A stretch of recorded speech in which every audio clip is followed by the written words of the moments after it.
YouTube বন্ধুরা, তোমরা সবাই কেমন আছো? তো ভাবলাম শীতের সকালে একটু ভর্তা ভাত হলে ভালো হয় বেশি। তো আজকে লাউ ফুল, সিম ফুল, তারপর সিম দিয়ে ভর্তা বানাবো। অবশ্যই ফুল ভিডিওটি দেখতে থাকেন।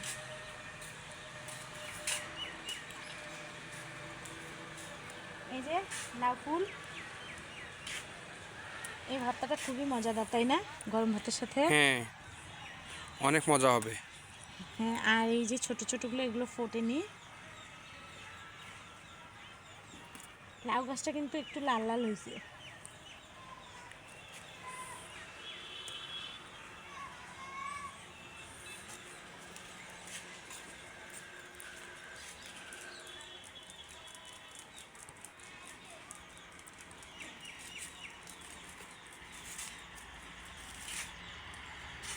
এই যে লাউ ফুল একটু নিয়ে নিলাম। এখন তুলবো সিম আর সিমের ফুল। সত্যি বিশ্বাস করেন আপুরা, এই ভর্তাটা একবার খেলে বারবার খেতে ইচ্ছা করবে। আর এই তো দেখেন, এখন আমি সিমার ফুল তুলে নিচ্ছি। আমি কিন্তু মাঝে মধ্যে সিমার ফুল ভর্তা করি মাছ দিয়ে বা আলু দিয়ে। তো খেতে কিন্তু একেবারে বেশ বাদাম ভর্তার মতোই লাগে। তো এখন এই যে সিমার ফুলগুলো তুলে নিচ্ছি। একেবারে বেশি নেব না, অল্প করেই নেব, যেহেতু আপনাদের ভাইয়া আর আমি খাবো, তার জন্য অল্প করেই নিব। আর আমার কিন্তু সিমার ফুল তোলা শেষ। তো এখন কয়েকটা সিম নিয়ে নেব। মাশাআল্লাহ, সিমের গাছে কিন্তু অনেক সিম ধরেছে। তো সিমগুলো বেশি পুরাট হয়নি, তার জন্য অল্প করেই নিলাম। তো এই যে আমার তোলা শেষ, এখন নিয়ে যাব। শীত আসলেই নিত্য নতুন ভর্তার রেসিপি করা হয়।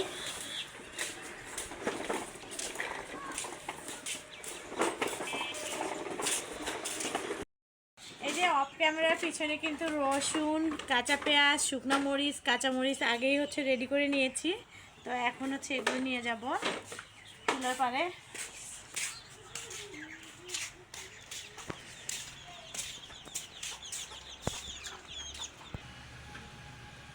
এই যে চুলা পারে চলে আসলাম। আর এদিকে আপনাদের ভাইয়া যে গরুর জন্য গরম পানি দিয়ে রাখছে, জাল ধরাই আছে। এই প্রথম হয়তো বা আমার ভর্তাটা আপনারা দেখবেন। যদি ভালো লাগে তাহলে অবশ্যই লাইক, কমেন্ট, শেয়ার করে পাশে থাকবেন। এখন দিয়ে দেবো সয়াবিন তেল। এখন এগুলো দিয়ে দেবো।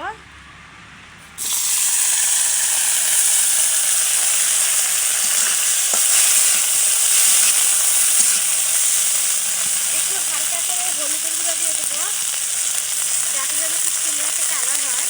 তো ভর্তাটা শুধু আমি আর আপনাদের ভাইয়া খাবে, তার জন্যই বানাচ্ছি, বাচ্চারা তো খাবে না। দিয়ে দেবো হালকা একটু লবণ।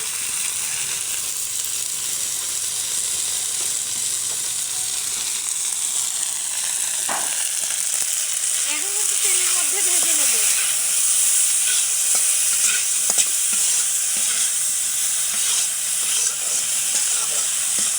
এর মধ্যে আমি কাঁচামরিচগুলোও দিয়ে দেবো।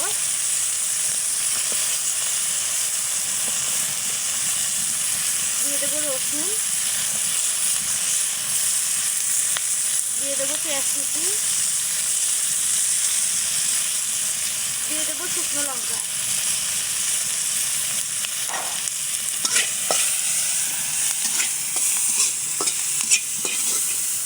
ধোঁয়া হচ্ছে, বুঝছো? হ্যাঁ, অনেক ভয় দিছে। আর চালটা অনেক জোরে জ্বলতেছে, আস্তে আস্তে জালে ভাজতে হবে।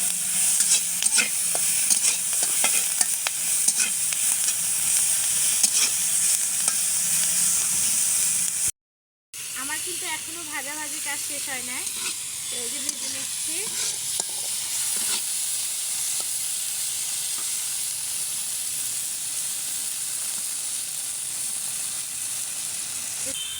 শীতের দিনে পাটায় বেটে ভর্তা বানানোর ইচ্ছে নেই বা ভালো লাগতেছে না। তো ভাবলাম যে বাটনায় বেটে ভর্তা বানাবো। তো আমরা গ্রামের মানুষ সবসময় বাটনাটাই কিন্তু বেশি ব্যবহার করি। তো আমার এগুলো কিন্তু এখনও ভাজা হয়নি, আরও ভেজে নেব।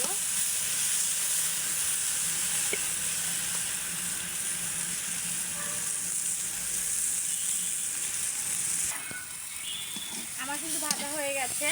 তো এখন আমি তুলে নেব। অল্প একটু হচ্ছে, যেহেতু ঝাল ঝাল করে করবো, আমাদের দুজনের কিন্তু একেবারে পারফেক্ট খাওয়া হবে।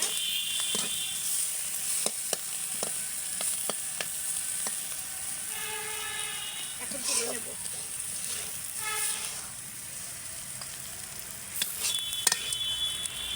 গরম ভাতের সাথে এই ভর্তা থাকলে আর কিছুই লাগবে না, না? অনেক মজা হয়ে যাবে।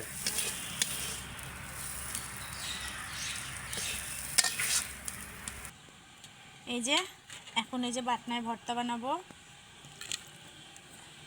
পাটায় বাটতে ইচ্ছা করতেছিল না শীতের মধ্যে।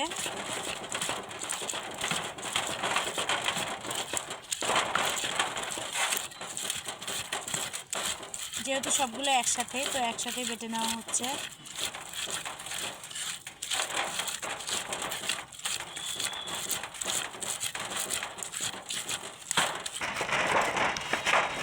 এতে দেখেন পাটার থেকেও কিন্তু খারাপ হয়নি ভর্তা বাটাটা।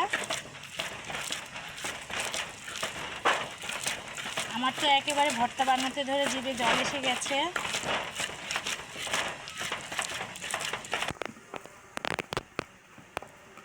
আমার কিন্তু ভর্তা বানানোটা হয়ে গেছে, এখন তুলে নেব। তো দেখেন কাঁচা পেঁয়াজটা উপর দিয়ে দেব, ভাতের সাথে খেতে ভালো লাগবে। একেবারে মিহি হয়ে গেছে এই যে। এখন আমি হচ্ছে কিছু কাঁচা পেঁয়াজ দিয়ে দিলাম, দিয়ে এই যে মাখিয়ে নিচ্ছি। তো এই তো দেখেন মাখানো শেষ, এখন হচ্ছে ফ্রিজে তুলে নিলাম। তো আমার এই নতুন ভর্তার রেসিপিটা আপনাদের কাছে কেমন লাগলো অবশ্যই কিন্তু কমেন্ট করে জানাবেন। আর এখন একটু খেয়ে দেখবো আসলে কেমন হয়েছে। মাশাআল্লাহ মাশাআল্লাহ, খুবই মজা হয়েছে। তো এরকম ভর্তার রেসিপি দেখতে চাইলে অবশ্যই চ্যানেলটিকে সাবস্ক্রাইব করে রাখবেন।